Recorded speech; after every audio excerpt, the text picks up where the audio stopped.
Welcome back to Typhon training, and in this next video we're going to be going over a few different types of case logs that aren't as straightforward. For example, birth and delivery, which is going to be important, and postpartum, if it's just a newborn exam, etc. Also viewing and editing and utilizing the case log list, and then our missing information section.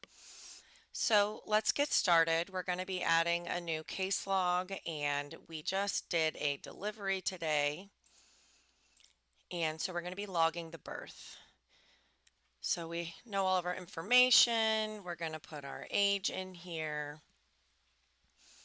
This is no longer a prenatal visit, so we don't need to put that section. Whatever our race is and how long you were with the patient in minutes. So say we were there for 3 hours. All right, we're going to put our minutes in there. Feel free to do math for those really long hour births. And then chief complaint, so birth and delivery.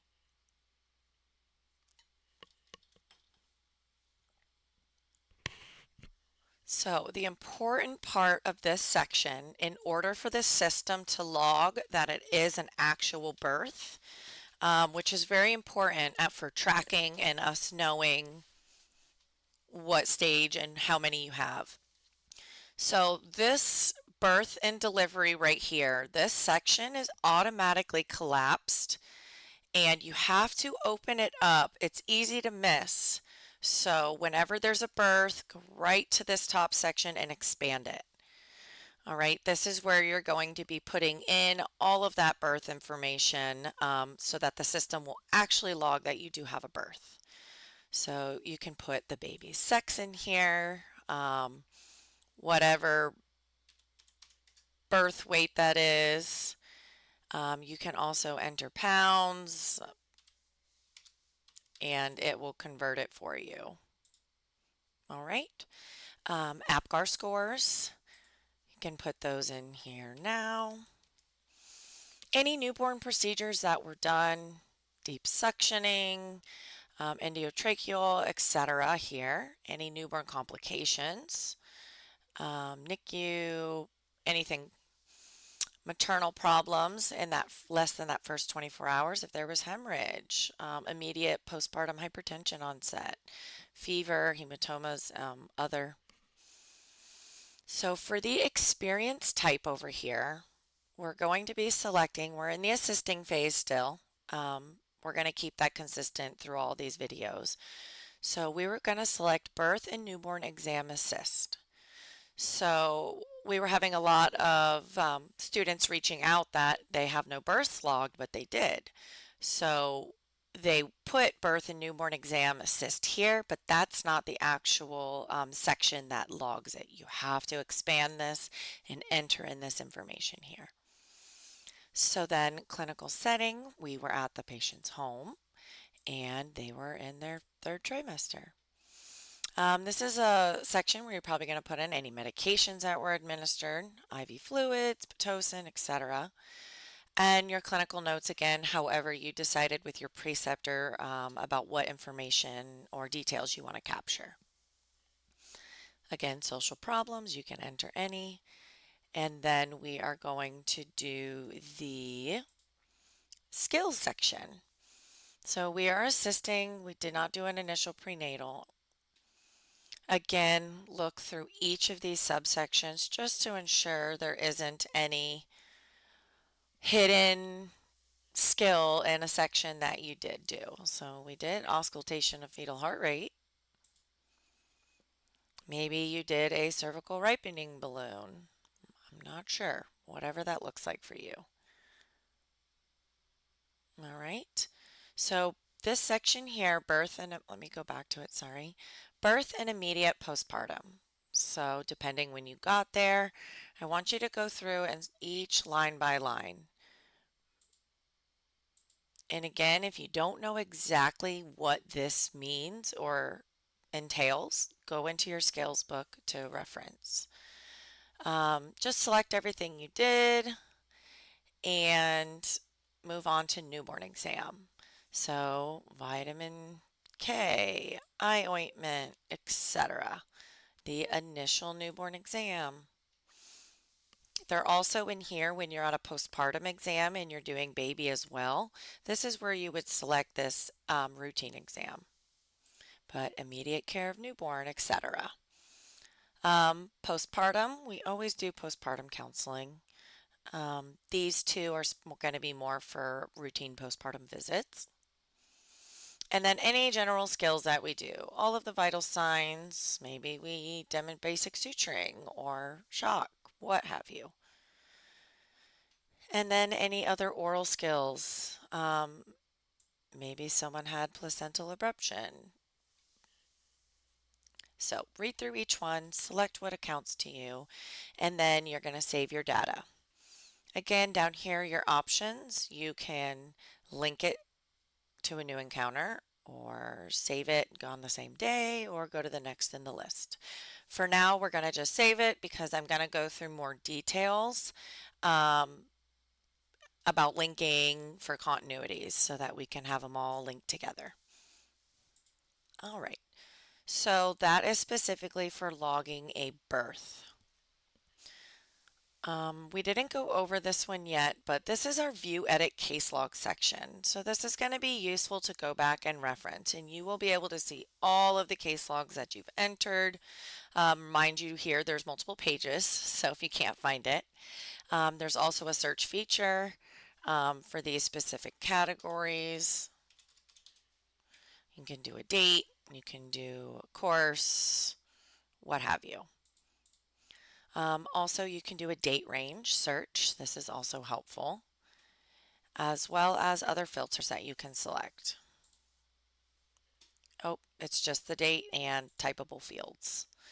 So this is where it does get a little tricky with your continuities if you do not link them, because you won't be able to search for your naming convention because it's in your notes section.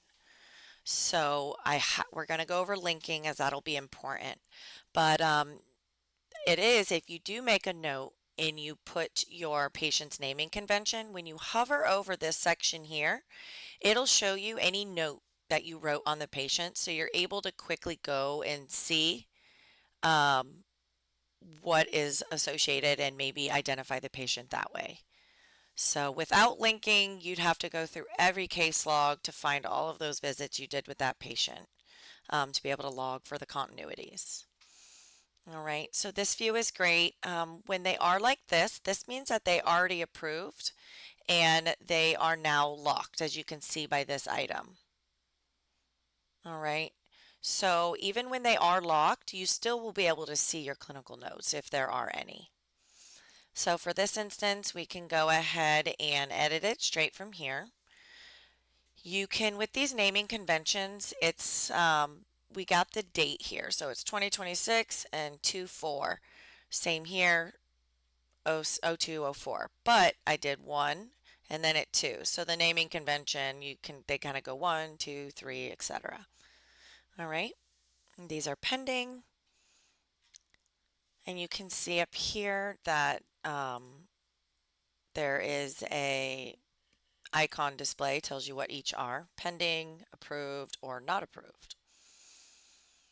All right, so let's go back home.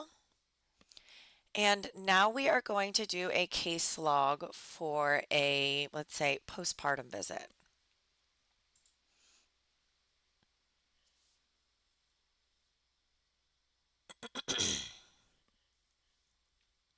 Continue.